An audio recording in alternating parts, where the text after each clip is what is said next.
समृद्ध जीवन multi-state multipurpose cooperative society ही महेश मोतेवारची गुंतवणूक, या सोसायटीमध्ये गुंतवणूक केलेल्या सर्व गुंतवणूकदाराचे पैसे परत मिळावेत यासाठी मागच्या 10 महिन्यापासून आम्ही लढत आहोत। सर्व गुंतवणूकदारांना वाटत होतं की महेश मोतेवारने फ्रॉड केला आणि महेश मोतेवार फ्रॉड केल्यानंतर तो जेलमध्ये गेल्यानंतर महेश मोतेवार जोपर्यंत जेलमधून बाहेर येत नाही तोपर्यंत आमचे पैसे मिळत नाहीत, अशा प्रकारची भावना या सर्व गुंतवणूकदारांची जे कोणी सिनियर होते त्या सिनियरनी करून ठेवली होती लोकाला। आणि म्हणून आम्हाला असं वाटत होतं की महेश मोतेवार जेलमधून आल्यानंतर आमचे पैसे देण्यासाठी सुविधा करेल, अशा पद्धतीनेच आम्हाला आमच्या ह्या सर्व सिनियर लोकांनी सांगितलं। आणि त्याला सोडून आणण्यासाठी सुद्धा या सर्व लोकांकडून पैसे जमा करून त्याला सोडून आणण्यासाठी खर्च केला आणि तो बाहेर आल्यानंतर पैसे द्यायचं तर तिकडेच राहिलं। या वास्तविक पाहता या हरामखोराच्या हातात काहीच नव्हतं, तरी सुद्धा फक्त आपली उपजीविका कशी भागेल हे लोकांना कडून पैसे वसूल कसे करता येईल म्हणून खोटं बोलत होता आणि त्याचे हस्तक सुद्धा खोटं बोलत होते। बाहेर आल्यानंतर त्यांनी दौलत प्राईड नावानं नवा व्यवसाय सुरू करून पुन्हा लोकांना लुटण्याची कोशिश करायला लागला। मग आमच्या लक्षात आलं की ही खरोखरच आमची मॅच्युरिटी नेमकं कुठं गुंतलेली आहे याच्यावर आम्ही अभ्यास केला आणि तेव्हा आम्हाला कळालं की याच्यावरती लिक्विडेटरची नियुक्ती झालेली आहे, याच्यावर सक्षम प्राधिकारी नियुक्त झाला आहे। सर्व महाराष्ट्रातल्या तमाम मालमत्ता ह्या सक्षम प्राधिकाऱ्याच्या निगराणीमध्ये आहेत आणि तपास अधिकारी म्हणून गुन्हे अन्वेषण विभागाचे DYSP याच्यामध्ये तपास अधिकारी असताना या सर्व गाड्या, या सर्व मालमत्ता त्यांनी ताब्यात घेण्यात आल्या होत्या। परंतु जेव्हा प्रशांत कोरटकरचा हा विषय समोर आला त्याने आपली गाडी, आलिशान गाडी, त्याचा एक व्हिडिओ फेसबुक अकाउंटवरती शेअर केला आणि त्याच्यानंतर आमच्या लक्षात आलं की ही गाडी, त्याचा नंबर पाहिल्यानंतर आमच्या MPID नुसार जी काही मालमत्ता आहे ताब्यात घेण्यात आलेली त्याच्यामध्ये या गाडीचा नंबर दिसून आला।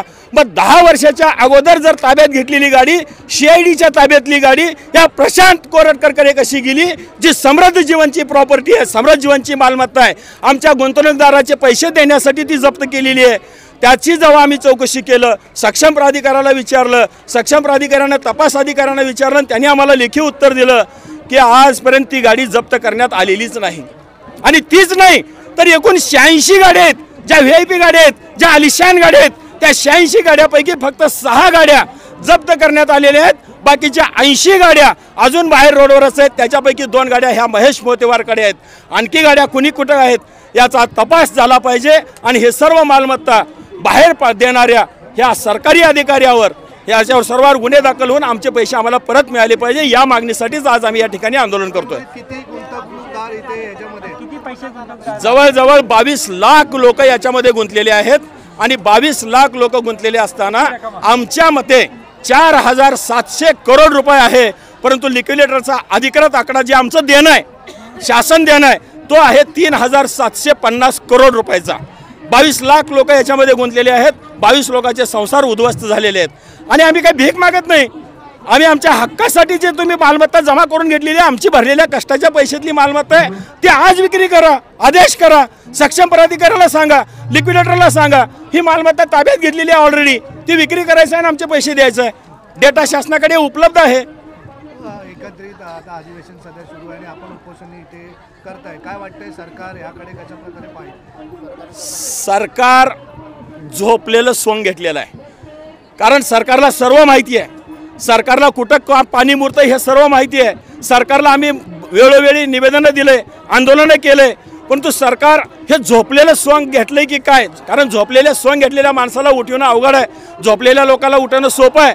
सरकारनं सोंग आपलं काढून टाकावं, जेणेकरून आम्ही कुठली काही निधी उपलब्ध करून द्या म्हणत नाही, वेगळा निधी आमच्यासाठी उपलब्ध करा म्हणत नाही। अर्थसंकल्पीय अधिवेशन जरी असलं तर या अर्थसंकल्पीय अधिवेशनामध्ये आमच्या लोकांना पैसे देण्यासाठी काही वेगळी तरतूद करायची गरज नाही। फक्त जो आदेश अगोदर निघालेला आहे, 10 वर्षाच्या पाठीमागे जो आदेश निघालेला आहे त्याला फक्त कार्यान्वित करायचं आहे आणि ह्याच फक्त मालमत्ता विक्री करून आम्हाला द्यायचं आहे। महाराष्ट्राचे गृहमंत्री जे की मुख्यमंत्री देवेंद्रजी फडणवीस साहेब यांच्याच काळामध्ये ही घटना घडली होती, त्याच्याच काळामध्ये याच्यावरती केस झाली होती। आमचा मुख्यमंत्र्यावर विश्वास आहे की त्यांनी याच्यामध्ये लक्ष देतील आणि लक्ष देऊन मुख्यमंत्र्यांनी आमच्या सर्व लोकांना न्याय देण्यासाठी ह्या सर्व मालमत्ता विक्री करण्यासाठी या सर्व प्रशासकीय अधिकाऱ्याला आदेशित करतील असा विश्वास आहे आणि त्यांच्याच विश्वासाला पात्र ठरण्यासाठी आम्ही आज त्यांच्यापर्यंत ही वार्ता आमची जावं, आमचं दुःख त्यांना समजावं। महाराष्ट्रातले सर्व लोक इतके दुःखी आहेत, आमचं दुःख त्यांच्या दारात मांडण्यासाठी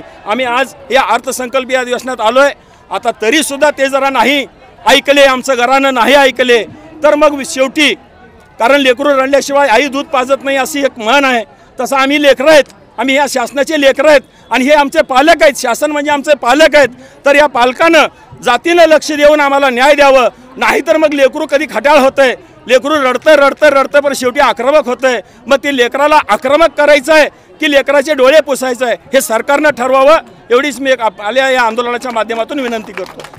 सरकारजवळ मालमत्ता असून सरकार कुठलाही आवाज उचलत नाहीये। आमच्या महिलांना पैसे देत आहे, महिलांना असं वाटतं आम्ही आनंदित आहे, पण आम्ही ज्या महिला एवढ्या लाखो हजारो संख्येने महिला या कंपनीमध्ये गुंतलेलो आहेत सर, तर आम्हाला असं वाटतंय की जिवंत महिला मेलेली आहे असं वाटतंय। सरकार अखेर बघतं काय आहे की एवढ्या लाखो कंपन्या बंद केल्या आणि महिला भगिनी त्याच्यामध्ये काम करत होत्या आणि त्या आज रोडावर लोलकचं कुत्र्यासारखं आमचं जीवन होऊन गेलं।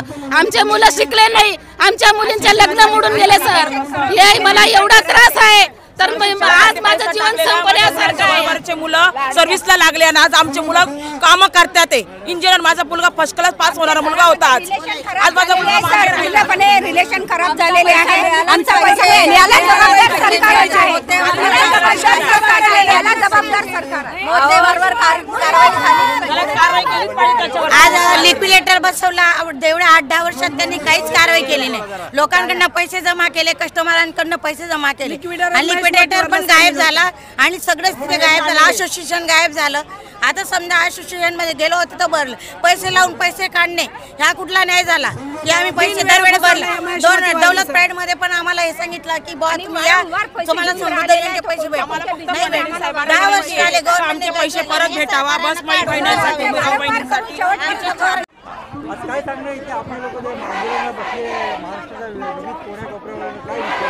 हे आज जे एवढे पीडित लोक आहेत, बऱ्याच लोकांनी पैसा गुंतलेला आहे, आत्महत्या केलेली आहे। या लोकांना 10 वर्ष झाले तरी अजून पैसा मिळाला नाही।